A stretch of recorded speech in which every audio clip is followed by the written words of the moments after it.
بسم اللہ الرحمن الرحیم۔ السلام علیکم ورحمۃ اللہ وبرکاتہ۔ علم النحو کی مشہور کتاب الکافیہ کا آغاز ہو چکا ہے۔ آج ہمارا دوسرا سبق ہے، تو آپ کے سامنے عربی عبارت موجود ہے، اس کو کس طرح پڑھنا ہے، اس کا ترجمہ کیا ہے اور اس کی مختصر وضاحت کیا ہے، یہ آج کا ہمارا سبق ہے۔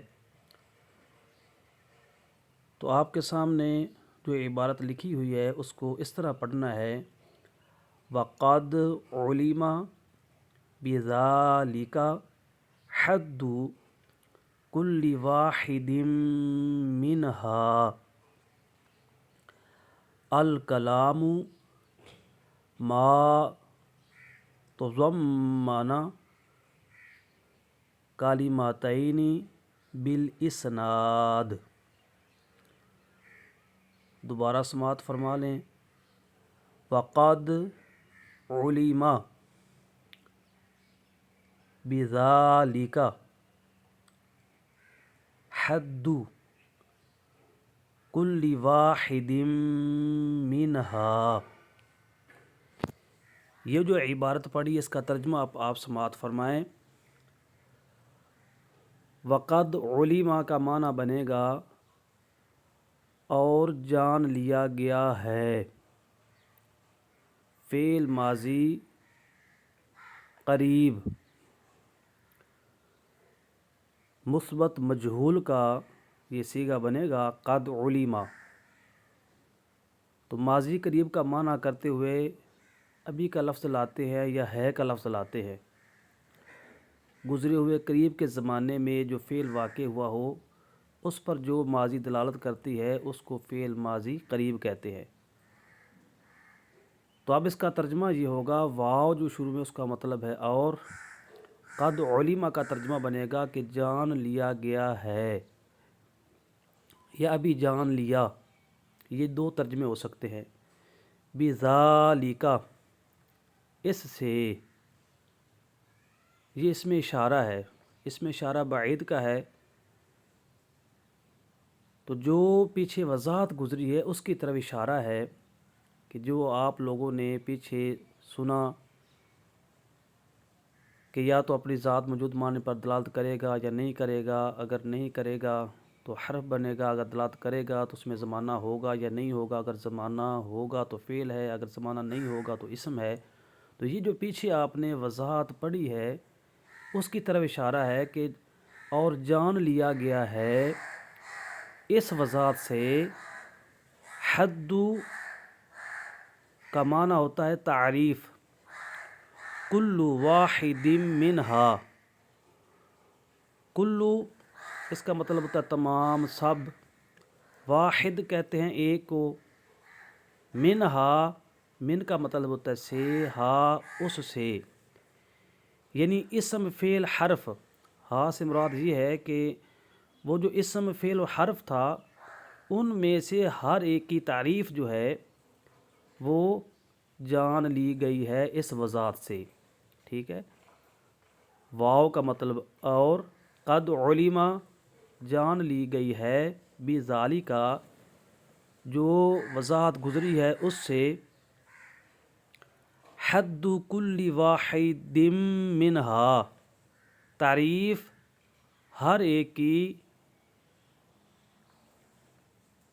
تمام کی، سب کی، منہا ان تینوں میں سے، ہا سے مراد اسم فعل حرف، یعنی ان تینوں میں سے ہر ایک کی یا تمام کی تعریف جو ہے اس وضاحت سے جان لی گئی ہے۔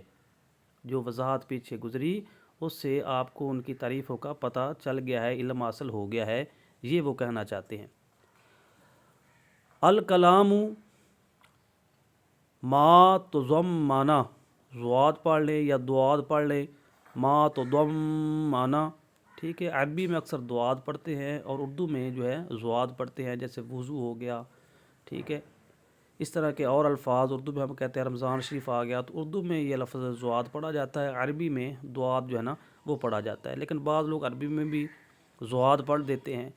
تو بہرحال جو جیسے پڑھنا چاہے وہ پڑھ سکتا ہے. الکلام ما تضمن کلمتین بالاسناد. اب اس کا معنی سماعت فرمایا کہ اب کلام کی تعریف کی جا رہی ہے. یہ اگر عربی میں جو تعریف ہے زبانی یاد کر لیں تو بہت اچھا ہے. امتحانات ہوں گے تو اس میں اگر آپ عربی میں تعریف کریں گے، اس کا ترجمہ کریں گے تو زیادہ نمبر ملتے ہیں. صرف اردو میں تعریف کر دیں گے تو کم نمبر ملتے ہیں. یہ تو آپ کی مرضی ہے. تو یہ تعریف ہے کلام کی کہ الکلام یعنی کلام کی تعریف یہ ہے کہ ما تضمن، کلام وہ لفظ ہے جو شامل ہو یا ملا ہوا ہو یا متضمن ہو کلمتین، دو کلموں کے ساتھ. یعنی دو کلمے اس میں ہوں، دو کلموں پر وہ شامل ہوتا ہے کلام. بالاسناد، اسناد کے ذریعے. ٹھیک ہے. تو اس تعریف میں دو چیزیں ہیں. کلام کی تعریف کی گئی ہے، اس میں دو چیزیں آپ کے سامنے رکھی گئی ہیں. ایک یہ ہے کہ جو کلام ہوتا ہے اس میں کم از کم دو کلمے ہوتے ہیں. اگر ایک کلمہ ہوگا تو وہ کلام اس کو نہیں کہہ سکتے. کم از کم دو کلموں کا ہونا ضروری ہے. زیادہ کی کوئی حد نہیں، 3 بھی ہو سکتے ہیں، 4 بھی ہو سکتے ہیں. یعنی کم از کم جو ہے کلام کے لیے دو کلموں کا ہونا ضروری ہے. پہلی چیز آپ نے دیکھنی ہے. اور دوسری یہ ہے کہ ان دو کلموں میں اسناد کا پایا جانا ضروری ہے. اسناد سے مراد نسبت ہوتی ہے کہ دو کلموں کی آپس میں ایسی نسبت ہو، ایک کلمے کی دوسرے کلمے کی طرف ایسی نسبت ہو جس سے سننے والے کو جو وہاں موجود ہو اس کو کوئی خبر حاصل ہو جائے، یا اس کو کوئی طلب جو ہے نا وہ محسوس ہو، خبر ملے یا کوئی طلب محسوس ہو. یعنی ایک کلمے کی دوسرے کلمے کی طرف نسبت ہو تو اس کو کیا کہتے ہیں؟ کلام. یعنی کلام وہ لفظ ہے جو دو کلموں کو متضمن ہو، دو کلموں کو شامل ہو اور اس میں اسناد بھی پائی جائے. یعنی ایک کلمے کی دوسرے کلمے کی طرف نسبت ہو جس سے سننے والے کو خبر حاصل ہو یا سننے والے کو کوئی طلب حاصل ہو. تو یہ کلام کی تعریف ہے. ٹھیک ہے. الکلام میم کے اوپر پیش ہوگی. ما تضمن پڑھ لیں یا تضمن پڑھ لیں. ٹھیک ہے. تو ما سے مراد جو ہے، اور جو سے کیا مراد ہے؟ یعنی جو لفظ. تضمن سے مراد ہے متضمن ہو، ملا ہوا ہو، شامل ہو. کلمتین یہ تثنیہ کا صیغہ ہے. ٹھیک ہے. کلمتین یعنی دو کلموں کو، ایک کلمہ نہیں دو کلموں کو شامل ہو یا متضمن ہو، ملا ہوا ہو. بالاسناد، اسناد کے ساتھ. با کا معنی ساتھ کر لیں یا ذریعے کر لیں. اسناد کے ذریعے یا اسناد کے ساتھ. تو یہ اس کا ترجمہ بھی ہو گیا اور یہ اس کی جو ہے وضاحت بھی مختصر ہو گئی. اور عربی عبارت جس طرح پڑھنی ہے یہ آپ کو پڑھا دی گئی ہے، آپ نے اچھی طرح یاد کرنی ہے. اور ضروری نہیں ہے کہ مکمل یاد کریں، آپ سامنے کتاب رکھیں. یہ عربی جو ہے کافیہ وہ آپ خرید لیں. جو کتاب ہے نحو کی کافیہ، یہ بڑی مشہور کتاب ہے، ہر مدرسے میں تقریباً یہ پڑھائی جاتی ہے. اتنی یہ مضبوط کتاب ہے اور پائے کی کتاب ہے. یہ آپ خریدیں اور سامنے آپ رکھ کر اس طرح پڑھیں اور اس کا ترجمہ کریں تو انشاءاللہ جو ہے نا کافی فائدہ ہوگا. جزاک اللہ.